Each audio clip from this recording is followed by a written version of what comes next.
Ka Dorbar Synrai jong ka ying Dorbar thau ain ka Jylla Meghalaya kan stang nadu ka ar phlai trik Nailar hadu ka lai pho trik Nailar. Ya kanela pentip daw lampang ka ying Dorbar thau ain Thomas Sangma hadin ba lawai ka jingyalang jong ka Business Advisory Committee BSC. Hakane ka jingyalang lai adon lang kinoya lam ka liang persya ki bakan thup yaw ba Roni Willing do bad uba Charles Pinrup bad na ka liang ka sarkar bakan thup usumbut mentirang ba ka Jylla ba Preston Tinsong bad uba la kemen remboi. Lapdiang da kawai ke surya ke draft kalender ke bala terwa bat ke Dorbar jong ke ayom Synrai ke ying Dorbar thawan ke Jylla Meghalaya kan long nadu ka fly trick hadu ka lai pho trick Nailar ong Thomas ulampang ula pentip ba kene ke Dorbar kan ne Sngi. The business BSC meeting was held today, and it was unanimously accepted.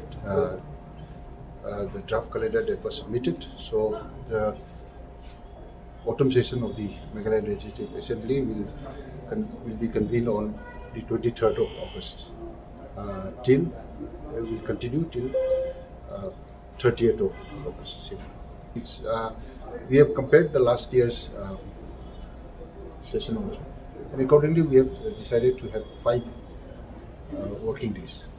5 working days. So you will go with the same opposition leader, or will there be any change? That is not, as I said earlier, I'm only talking about the assembly session. That will be decided later on. Nothing so far had come up. As you can see from today's, I think, news item also, I had already given my view, and that view still remains. No change so far.